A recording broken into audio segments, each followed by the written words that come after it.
राजस्थान में पिछले 2 लोकसभा चुनाव में जीत का खाता भी नहीं खोल पाने वाली कांग्रेस इस बार नई रणनीति के साथ चुनाव मैदान में उतरेगी। कांग्रेस हाईकमान ने तय किया है कि चाहे कुछ भी हो जाए, लेकिन राजस्थान में बीजेपी की हैट्रिक को रोकना जरूरी हो गया है। यानी तीसरी बार 25-0 के आंकड़े को रोकना है। इसी मंशा में कांग्रेस ने ऐसे नेताओं की तलाश शुरू कर दी है जो लोकप्रिय होने के साथ अपने क्षेत्र में काफी प्रभावशाली भी हैं।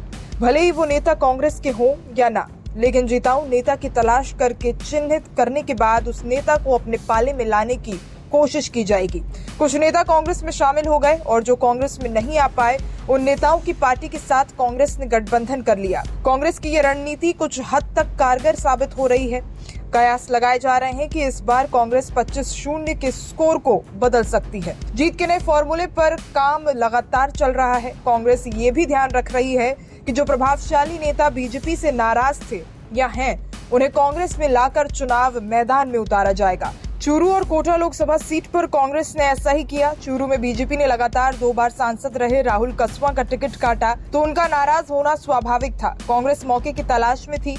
कांग्रेस ने राहुल कस्वां से संपर्क किया और पार्टी में आने का ऑफर दिया। लोकसभा टिकट की शर्त पर राहुल कस्वां कांग्रेस में शामिल हो गए। कोटा में भी ऐसे ही समीकरण बने थे। पार्टी के वरिष्ठ नेता और पूर्व विधायक प्रहलाद गुंजल लोकसभा टिकट की मांग कर रहे थे। बीजेपी ने टिकट नहीं दिया तो कांग्रेस ने गुंजल से संपर्क किया। टिकट की शर्त पर गुंजल भी कांग्रेस में आ गए। जीत का गणित बैठाने के लिए कांग्रेस की नजर अन्य दलों के नेताओं पर भी थी। बाड़मेर जैसलमेर से बीजेपी ने कैलाश चौधरी को लगातार दूसरी बार मैदान में उतारा तो कांग्रेस ने बाड़मेर के उभरते नेता उमेदराम बेनीवाल को साधने की कोशिश की। हनुमान बेनीवाल की राष्ट्रीय लोकतांत्रिक पार्टी के बैनर तले उमेदराम बेनीवाल ने 2 बार बायतू विधानसभा सीट से चुनाव लड़ा। दोनों ही चुनाव वो मामूली वोटों से हार गए। ऐसे नेता को कांग्रेस अपने साथ लाना चाहती थी। कांग्रेस के वरिष्ठ नेताओं ने उमेदराम से संपर्क किया और बाड़मेर से लोकसभा चुनाव का टिकट ऑफर करते हुए पार्टी में आने का निमंत्रण दिया।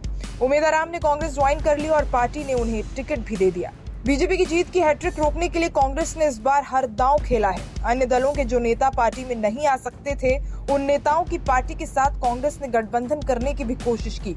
सीकर में कांग्रेस ने माकपा के साथ गठबंधन किया। माकपा ने अमारा राम को चुनाव मैदान में उतारा। जब अमारा राम ने नामांकन दाखिल किया तो नामांकन सभा में पूर्व CM Ashok Gehlot, PCC chief Govind Singh Dotasra सहित पार्टी के कई बड़े नेता मौजूद रहे। उधर नागौर लोकसभा सीट पर बीजेपी को टक्कर देने के लिए कांग्रेस ने हनुमान बेनीवाल की राष्ट्रीय लोकतांत्रिक पार्टी के साथ गठबंधन कर लिया। हनुमान बेनीवाल कांग्रेस नेताओं को हमेशा भला बुरा कहते रहे हैं, लेकिन बीजेपी के जीत के रथ को रोकने के लिए कांग्रेस ने आरएलपी से हाथ मिला लिया। कांग्रेस की इस रणनीति के बाद पार्टी को ये उम्मीद जगी है कि बीजेपी की हैट्रिक को रोकने में शायद वो कामयाब रहेगी।